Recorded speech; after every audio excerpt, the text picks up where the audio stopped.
오늘 2월 9일 맥체인 성경 읽기 창세기 42장, 욥기 8장, 마가복음 12장, 로마서 12장입니다. 창세기 42장 말씀 우리 함께 보고 기도하십시다. 이게 창세기 42장은 야곱의 12아들 사이에 있었던 아주 마음 아픈 그런 일에 관한 내용입니다. 그 앞에 우리가 보았듯이 요셉의 형들이 요셉을 시기했어요. 요셉이 11번째잖아요. 그 10명의 형들이 있고 동생이 하나인데 요셉의 형들이 요셉을 시기했어요. 그러니까 아버지가 특별히 요셉을 편애했잖아요. 편애했고 채색 옷을 막 지어 입히고 막 그렇게 했단 말이에요. 그리고 요셉도 정의감이 있어가지고 형들이 잘못한 거 바로 잡아보겠다고 그렇게 하는 거죠. 자기들 형들 입장에서 아버지한테 고자질을 하는 그런 동생이고, 그리고 요셉의 꿈 얘기들이 이제 굉장히 기분 나쁘게 그렇게 했잖아요. 자기 형들의 곡식단이 요셉에게 전부 절을 하고 형들의 별이 요셉의 별에게 절을 하더라는 거 아니에요. 그 얘기를 듣고 이 꼬마가 지금 무슨 소리를 하는 거냐고 막 이래저래 기분 나쁜 거예요. 그렇게 하다 결국은 그 동생을 애굽의 노예로 팔아버리고 말았어요. 그리고 이제 집에 돌아가서 아버지에게는 요셉의 채색 옷에다가 짐승의 피를 묻혀가지고 요셉 옷 아닌가 보시라고. 요셉 아버지는 이 요셉 가장 사랑하는 아들 요셉이 죽었다고 막 얼마나 슬퍼하고 막 죽을 만큼 슬퍼하고 이제 그랬던 것이죠. 어쨌든 이 일로 요셉은 지금 고3의 나이에 17살이라고 그랬으니까 머나먼 타국에 말도 안 통하는 그런 곳에 노예로 팔려갔습니다. 엄청 고생을 한 거죠.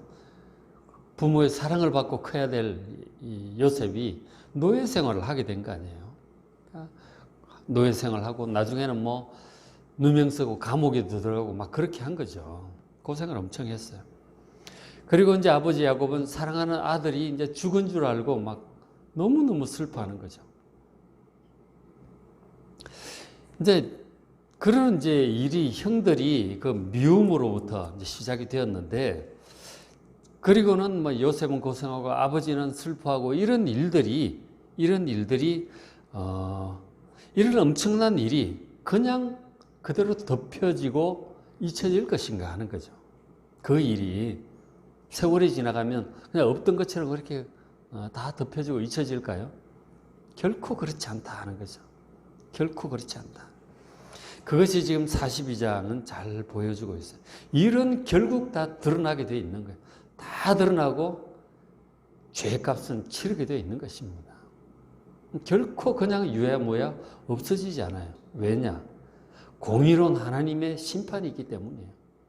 요즘 우리 보잖아요. 미투 해가지고 나오는 것도 보고, 특히 연예인들 사이 학교 폭력, 과거에 맞았던 애들이 이제 TV 프로그램에 나오니까 다 이제 얘기하는 거 아니에요. 다 그만두고 하차하고, 힘 있는 권력자들, 국회의원들, 막 힘 있다고 막 함부로 했던 일들이 전부 다 드러나는 거예요. 다 재판받고 다 죄값을 치르게 돼 있는 거라고요. 요셉의 형들이 그 동생 요셉을 죽이려고 했다가 노예로 팔고 아버지한테 거짓말을 해서 큰 슬픔 속에 살게 한 이 잘못이 그냥 세월이 지나면 없어지느냐? 결코 그렇지 않다. 반드시 드러나게 된다. 예수님께서도 그러셨잖아요. 너희들이 골방에서 스무산 얘기들이 공중에 그냥 다 전파될 것이라고 그렇게 얘기를 하셨잖아요. 분명히 그렇습니다. 왜냐? 하나님이 계시기 때문에. 그러니까 잘해야 되는 거죠. 잘못하면 언젠가는 죄값을 치르게 되어 있는 거예요. 그냥 없어지지 않는다는 것입니다. 자, 팔려간 요셉이 결국 하나님의 섭리 가운데 애굽의 총리가 되었어요. 애굽의 총리, 그 앞에 내용이 있었죠. 애굽에 이제 총리가 되었고, 그렇게 되었는데, 그 시절에 애굽에서 가나안 얼마나 멀어요. 소식을 뉴스가 있는 것도 아니고, 전화가 있는 것도 아니고, 알 길이 없죠. 그리고 다시 만날 가능성도 거의 없죠. 거의 없죠. 그런데 하나님께서 이 세상을 움직이셔서 그들을 다시 만나게 하세요. 이 버린 형들과 요셉을 다시 만나게 하세요. 그게 이제 오늘 나오는 42장이죠. 어떻게 해서 이제 그렇게 되었느냐면 42장 2절에 야곱이 이제 얘기를 하죠. 내가 들은 적 애굽에 곡식이 있다. 그러니까 당시 그 애굽과 중동 지역에 큰 가뭄이 7년 가뭄이 이제 들게 된 거예요. 뭐 연이어 뭐 한 해 정도면은 어떻게 좀 넘어가겠는데 이게 뭐 3년 4년 계속되면은 감당이 안 되죠. 그러니까 막 곡식 찾아서 난리. 어디에 곡식이 있느냐? 뭐 금을 주고라서 사와야지. 굶어 죽을 수는 없잖아요. 근데 그때 이제 애굽에는 요셉이 총리로서 하나님의 그 인도하심을 따라 7년 풍년과 7년 흉년에 대한 것을 알게 하셨잖아요. 그래서 요셉은 애굽 전체 준비를 7년 동안 잘 한 거예요. 곡식을 잘 모아놓고 흉년의 대비를 잘 했어요. 그러니까 이제 애굽에는 곡식이 있는 거죠. 애굽은 준비를 잘 했어요. 그 주변에 있는 나라들은 이제 그게 안 되니까 보니까 애굽엔 곡식이 있다는 거예요. 그러니까 비싼 값을 주고라도 애굽으로 이제 곡식을 사러 가는 거예요. 그 총괄을 이제 요셉이 하고 있는 거죠. 그 모든 곡식 관리를 총괄을 하고 있습니다. 그래서 이제 야곱이 그 소식을 들은 거 아니에요. 애굽에는 곡식이 있다더라. 너희 가서 좀 사오너라. 이렇게 된 거죠. 그래서 5절에 이스라엘의 아들들, 이스라엘이 누굽니까? 야곱이죠, 그죠? 야곱이. 자, 야곱, 이스라엘의 아들들이, 그 10명의 형들이 양식을 이제 사러 이제 여럿이 몰려가잖아요. 따로따로 가면 강도 만날 수도 있으니 같이 몰려다녀요. 그러니까 양식 사러 간 자들 중에 틈에 끼어서, 갔어요, 애굽. 그렇게 해서 이제 간 거죠. 그래서 결국 이제 동생이고 애굽의 총리인 요셉을 그래서 만나게 되는 거예요.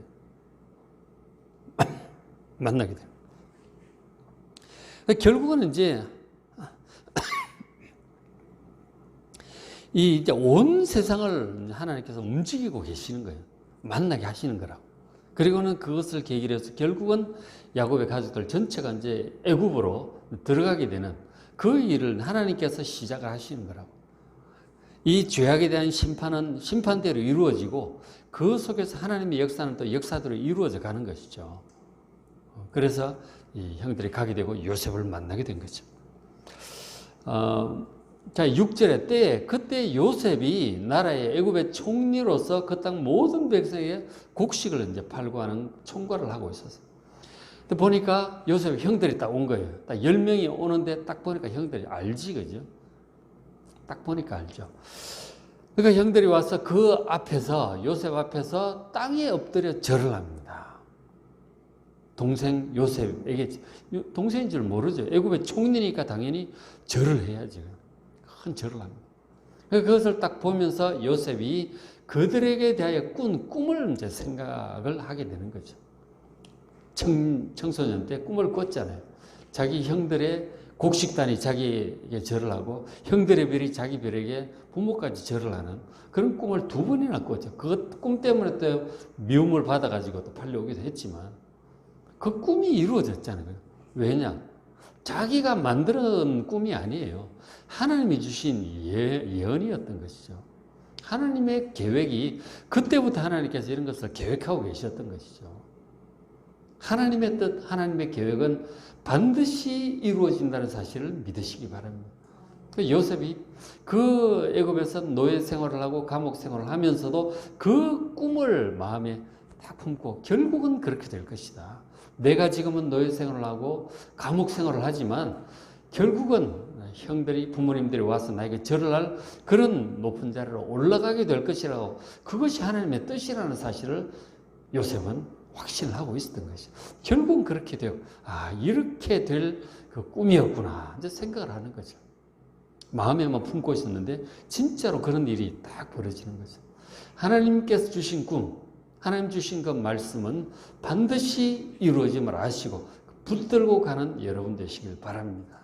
근데 사실 그런 것이 개인적인 그런 것만 있는 것이 아니고 성경 말씀 전체가 사실은 전부 하나님 주신 말씀들이잖아요. 나중에 보면 그 앞에 믿음의 조상 아브라함에게 하셨던 그 약속과 축복이 있죠. 그것도 결국은 요셉의 꿈처럼 모든 하나님의 백성들을 위해서 주신 그 예언의 말씀임을 믿으시기 바랍니다. 그래서 그게 다 이루어지는 거예요. 아브라함 주신 축복을 뭐 이삭, 야곱이 이어받고 우리 아브라함의 영적인 후손인 우리에게까지 상속이 되었잖아요. 결국은 다 이루어지는 것입니다. 그래서 예수님도 오셔서 우리를 죄에서 구원하시고 다시 오셔서 우리를 또 부활케 하시고 새하늘과 새 땅까지 다 계획하신 그 모든 일, 모든 축복, 모든 약속이 반드시 이루어짐을 믿으시기 바랍니다. 왜냐? 하나님께서 주신 꿈이고 말씀이기 때문에 그런 것입니다. 자, 요셉은 형들을 바로 알아봤어요. 그러나 형들은 감히 요셉을 쳐다보지도 못하죠. 그냥 이러고 있는 거 아니에요? 쳐다보지도 못합니다. 그래서 요셉이 모른 체하고 형들을 이 정탐꾼이라고 스파이라고 몰아붙이면서 집안 사정을 막 꼬치꼬치 캐묻습니다. 부모에 대해서 뭐 형제들에 대해 몇 명이냐 뭐 마치 꼬치꼬치 자세하게 나와 있지 않지만 보면 꼬치꼬치 이렇게 캐물었던 것이죠. 그래서 42장 12절에 그런 얘기를 쭉 듣고 뭐 그래서 우리는 자 보세요. 요셉이 그들에게 이르되 아니라 너희가 이 날의 틈을 엿보러 왔느니라. 그러면서 막 이제 꼬치꼬치 묻는 거죠. 13절에 그들이 이르되 당신의 종 우리들은 이 뭐 스파이 이런 정탐꾼이 형제다. 한 형제다. 원래 12 전부 몇 명이냐 막 그렇게 물어봤겠죠. 전부 12형제고 가나안 땅 한 사람의 아들들, 야곱의 아들들인 거죠. 그리고 막내 아들은 아버지와 함께 있고 하나는 없어졌다 이렇게 얘기를 하는 거죠.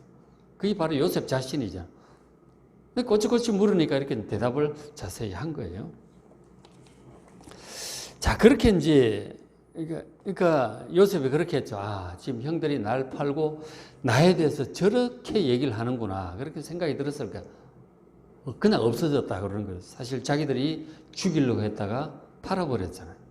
얘기하기를 그냥 하나는 없어졌나이다. 이제 이렇게 얘기를 하는 거죠. 그러면서 이제 요셉이 또 계속 이제 엄하게 얘기를 해요.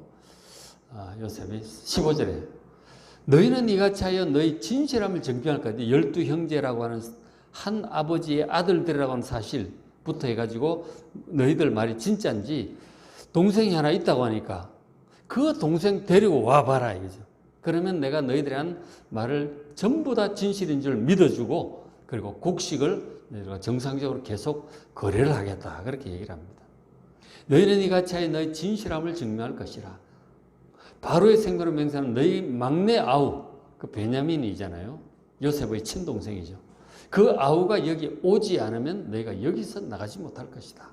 뭐 아우가 보고 싶기도 하고 그리고 이제 가장 중요한 것은 형들을 지금 괴롭히려고 골탕 먹이려고 하는 것이 아니고 어떻게 하든지 요셉의 목적은 지금 그 아버지 해가지고 가족들을 전부 애국으로 모셔오는 거예요.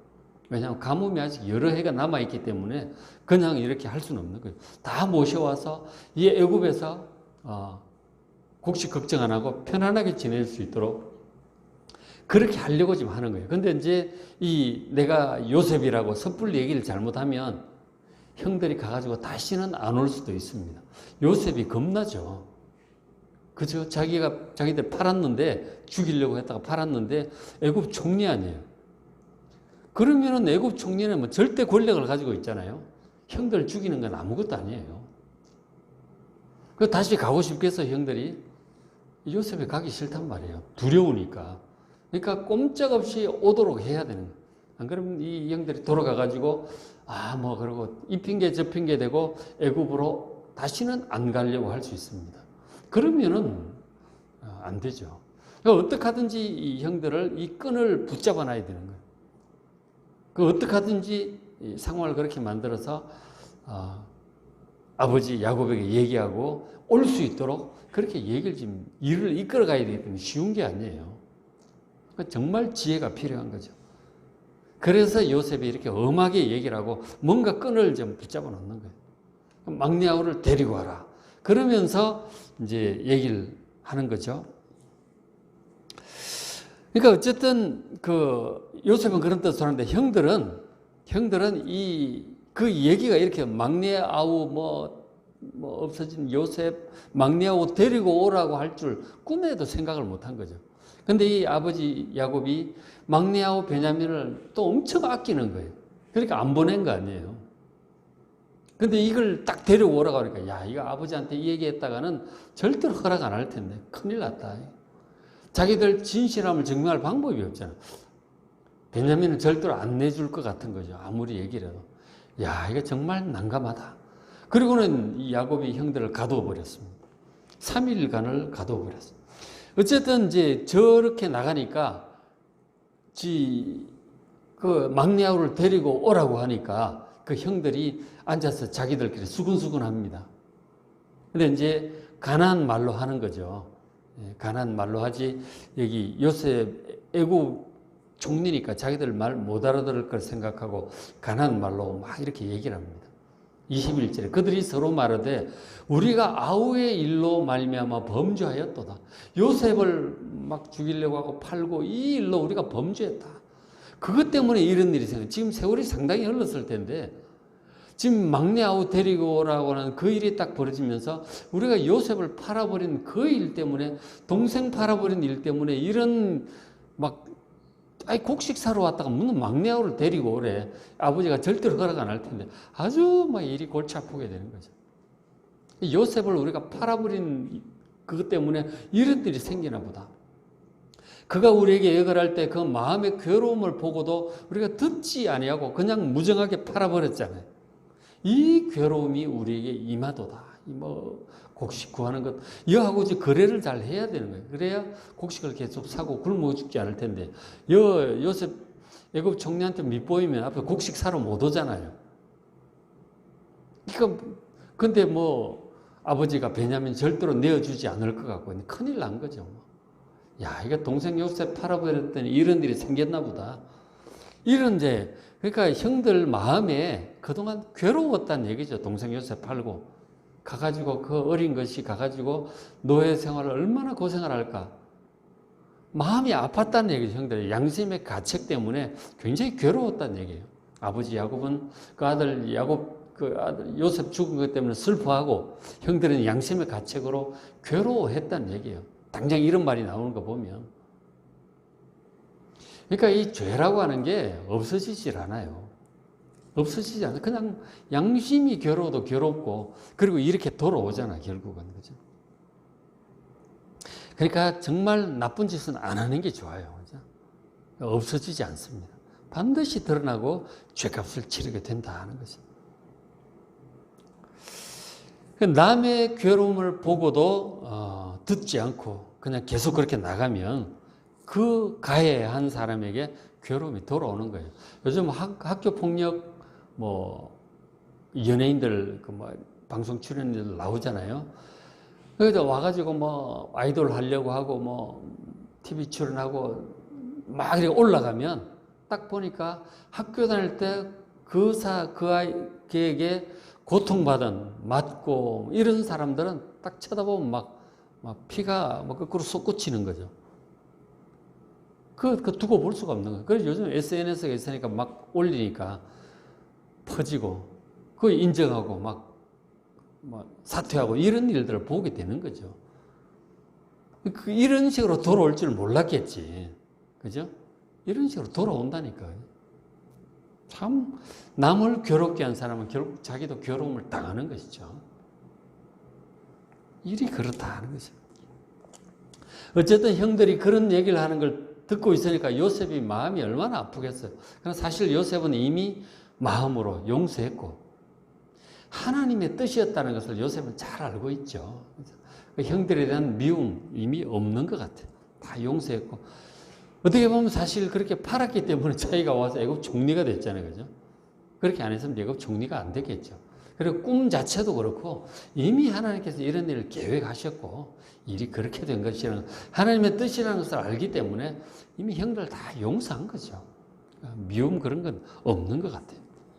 어쨌든 자기는 목적이 형들 마음을 좀 잘 이렇게 해서 아버지하고 식구들 다 모셔오는 거예요. 그런 뜻으로 하는 것이기 때문에 어쨌든 형들이 자기 팔아버린 것 때문에 후회하고 나 때문에 참 팔아버리고 마음고생들을 많이 했구나. 양심의 가책으로 고생을 했구나. 그걸 이제 알겠죠. 그걸 보니까 마음이 얼마나 아파요. 요셉이 이렇게 되죠. 24절에 요셉이 얘기하다 그들을 떠나가서 울고 다시 돌아왔다. 마음이 아파서 울고 돌아온 거예요. 그리고 이제 조치를 하기를 그 형들 중에 이제 3일을 가둬놨다가 나중에 이제 다시 끌어내 가지고 그 10명 중에 한 명을 붙잡아 가지고 이제 시몬이 두 번째가 세 번째가 모르겠는데 어쨌든 끌어내 가지고 가둬놓고 너희들은 돌아가서 가서 식구들 굶지 않도록 다 먹이고 그리고 나중에 막내 데리고 오라. 그러면 너희들 말 믿고 곡식을 정상적으로 거래하겠다. 이제 그렇게 한 거죠. 그래가지고 형들 일단 그 가둬놨다가 다 가둬놓은 게 아니고 한 명만 가둬놓고 가서 왜냐하면 이제 그 진짜인지 스파인지 확인을 해야 되겠다는 거 아니에요. 막내 데리고 오라. 그리고는 이제 다 곡식도 주고 하는데 보니까 그렇게 했죠. 25절 명하여 부하에게 이렇게 명하죠. 곡물을 그 그릇에 채우게 하고 다 채워주고 각 사람의 돈은 가지고 온 돈은 그의 자루에 도로도 넣어주라 하겠어요. 곡식 위에 돈을 넣어주라. 또 길 양식을 그들에게 주게 하니 그대로 행하였더라. 가면서 먹을 양식은 추가로 또 보너스로 준 거예요. 돈도 돌려주고.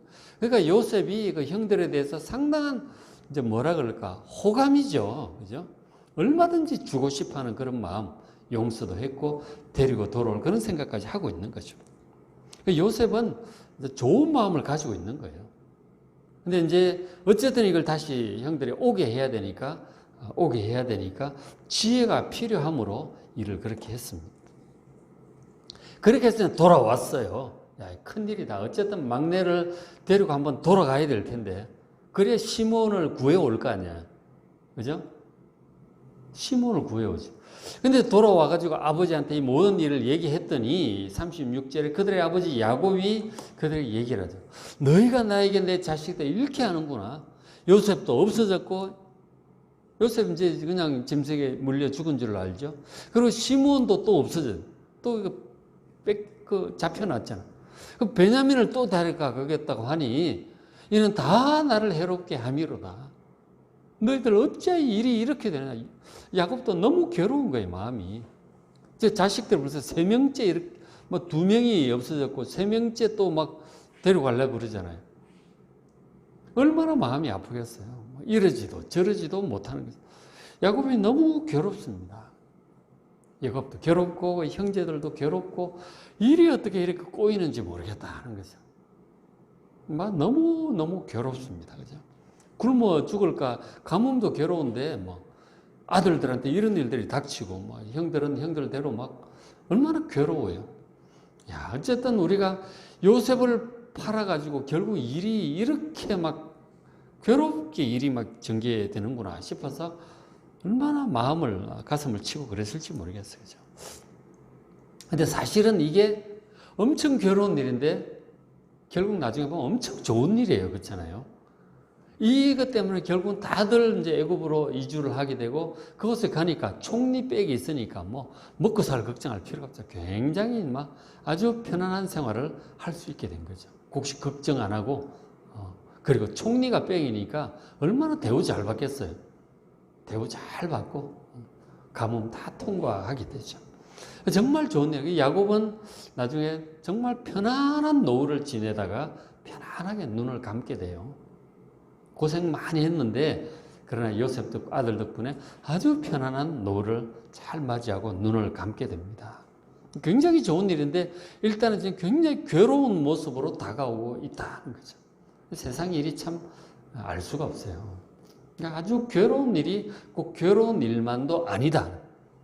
정말 더 좋은 일이 생기려고 그렇게 될 수가 있는 거예요.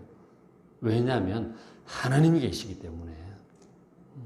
그래서 여러분, 우리 인생의 이런 모든 상황들, 안 좋은 일까지 포함해서 당황스러운 일, 두려운 일 다 포함해서 하나님께서 잘 다스리고 계심을 믿으시기 바랍니다. 다 좋은 일이 생기려고 그러는 거라니까요. 하나님께서 약속하신 그 약속, 말씀, 그 꿈 반드시 이루어질 것을 믿으시길 바랍니다. 성경 전체가 그런 하나님의 약속이고 축복이고 꿈이에요. 붙들고 다 이기고 감사하고 극복하는 여러분 되시기를 주의 이름으로 축복합니다. 자, 그래서 오늘 맥체인 성경 창세기 42장 쭉 읽어보시고 욥기 8장, 마가복음 12장, 로마서 12장입니다. 찬송하고